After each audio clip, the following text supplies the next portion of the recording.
Ignoring red flags can seriously mess with your future. A lot of us out there often fall into what we call the hope trap. The hope trap? That sounds almost like innocent, but for so many of my clients, that desire for things to just work out totally clouds everything. Yeah, it gets incredibly messy, Isabella. Our brains are wired to prioritize connection, so we often reframe early red flags not as danger, but as something we can fix for a positive future. We develop what's called motivated reasoning, actively downplaying anything that contradicts our initial hopes. It's basically an internal process of denial. So we're not just passively missing these warnings, we're actually active participants in ignoring them? Wow, that's a huge shift in perspective. Isabella, we're really good at talking ourselves out of seeing red flags.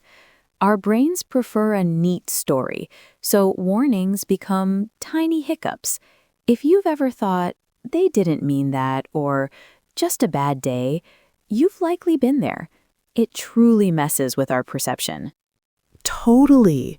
It's easier to cling to that ideal picture than face reality. But Sophia, what if it's a consistent pattern, not just one bad day? We keep making unearned excuses. That's where we really get stuck, right? Absolutely.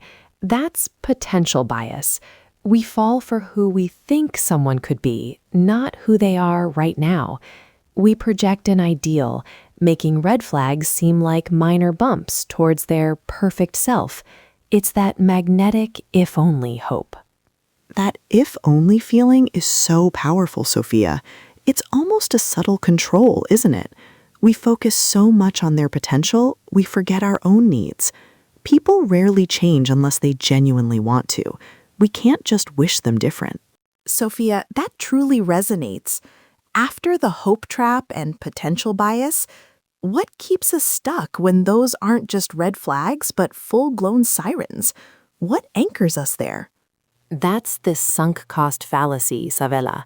It's not just emotional investment. It's our time, energy, vulnerability. We think, I've put in so much, it'd be a waste to walk away now. That feeling is incredibly powerful. Sunk cost. So it's like throwing good money after bad, but with our hearts, right? I get that. But doesn't the emotional cost of staying eventually outweigh the loss of leaving? Don't we hit that wall? We absolutely do. Our brains fight it hard. There's a psychological resistance to admitting a mistake, to acknowledging our investment was misplaced. It's a painful blow to our ego. This internal battle, fear of being wrong, starting over, loneliness, is a powerful cocktail. Wow, that fear of being wrong feels so vulnerable. It can paralyze you, can't it? So, Sophia, if we're trapped by sunk costs, what's the surprising insight? What are we really missing? You know, Isabella, when we just gloss over those red flags, it really isn't just about the other person, is it?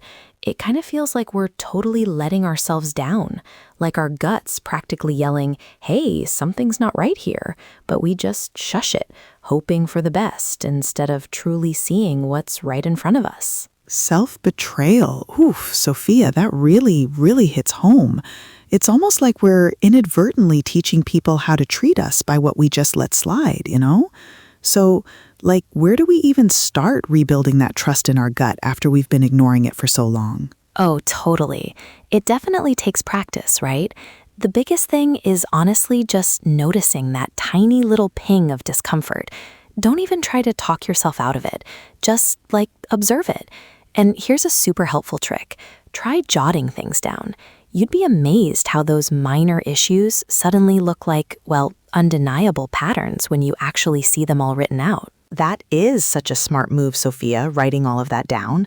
Seriously, once you actually see those patterns, it's like you just can't unsee them, can you? But okay, real talk. What if what we think is our intuition is actually just plain old fear? How do we even begin to tell the difference between a genuine red flag and, just our own worries messing with us? Ah, Isabella, that's truly the million-dollar question, isn't it? Here's how I tend to look at it. Fear often feels like this big, fuzzy, all over kind of anxiety. It's just everywhere. But intuition, that's usually super specific, more like a calm knowing or just a quiet, something's a little off here. It's definitely not a full-blown panic attack. It's more of a signal, you know?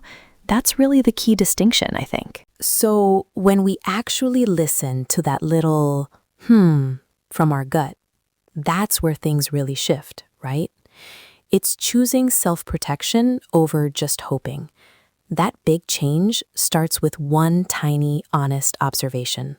Totally, Sophia. One tiny, honest observation. I love that. It feels less overwhelming than trying to fix everything.